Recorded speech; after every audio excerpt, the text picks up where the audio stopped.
Hey guys, Jack here. So today I'm going to be talking to you about the difference between hearing and listening, right? It might sound really simple, but you'd be amazed how many people don't actually know the difference, okay? So we hear things on a day-to-day basis. We hear noises, they're all around us all the time, okay? But in order to actually concentrate on them, we have to actively listen to them, right? We have to concentrate on that sound and hone in on it, and our brain starts processing what it is and what it's all about, and we start making sense of it, okay?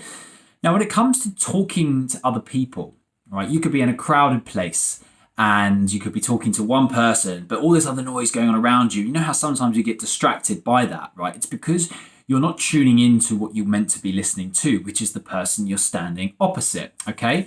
So there's three levels of listening, and we as humans are naturally very good at usually the first two. It's the third one that's the one that takes a bit of practice, and the one that I think we should practice a lot more on day-to-day life. So let me take you through them, right? First one is conversational listening, okay? It's level one. Essentially, that's just what you do on a day-to-day basis. You talk to someone, they talk to you back, you have a sort of a one-on-one, maybe in a group, but ultimately you're just basically having a back and forth, okay?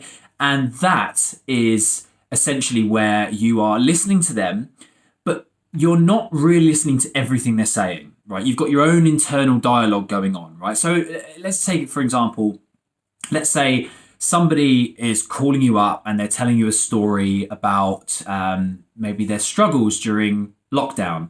And you're listening to them and you're sort of agreeing what they're saying, whatever. But in your own head, you're also thinking about what you're going to say next to either add to that, contradict that, help them with that, whatever it might be. But you're already thinking about what you're going to say next before they've even finished what they were saying, right? So it's a lot of sort of one-on-one. There's no one really taking ownership over who's listening. You're just kind of making sense of what they're saying so that when you talk, it's along the same lines, right?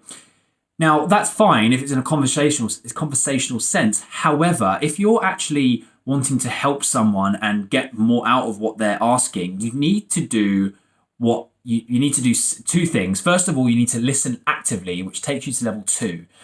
And the second thing is you need to ask questions, okay? Now, asking questions does two things. First of all, it makes the other person realize that you're interested in what they're saying, okay? It's not just like they could telling you a story about a holiday they went on. You go, oh yeah, I went to Greece once. Yeah, it was fun. I went with my mum, whatever. If you ask a question, where did you go in Greece? Who did you go with? Did you have a good time? What food did you eat? It automatically makes that other person feel like you're listening to them, right? So that's the first thing. The second thing is if you want to get anything out of the conversation, you need to ask the other person questions in order to get something back, right? How many times have you asked 2, 3, 4 questions to someone and then they've just turned around and walked off, right? It's probably happened once or twice, but not often, okay? And if that happens, then they're probably not worth talking to anyway, okay? If they then realize that you're asking them questions, they're going to ask you them back. They feel guilty. That it's a human reaction to be like, you've asked me a question. I feel like I should ask you one back, okay? So you get onto this stage called section 2 or active listening 2 is allowing you to basically listen twice as much as you speak, but when you do speak, ask questions that are relevant to what that person's talking about, okay? And when you get to this stage, you're actually able to dive a bit deeper into what it is the person's talking about. Now, let's say somebody has come to you with a worry, an anxiety problem, feeling a bit down about lockdown or where they're going or something about their life. Then instead of just palming them off and letting them tell you a story and go, yeah, I was feeling like that last week, ask them, why are you feeling like this? What spurred this on? Have you done anything that can help you with this?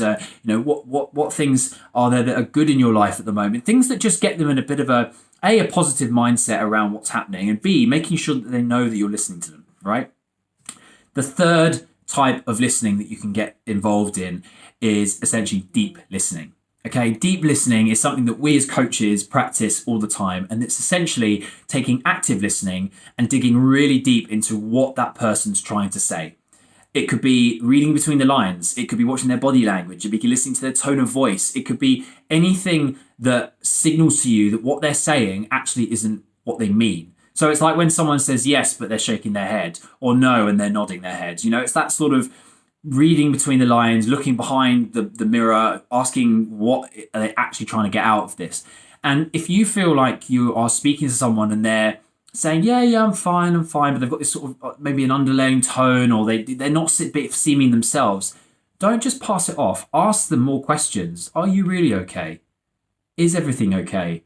Do you want to tell me something?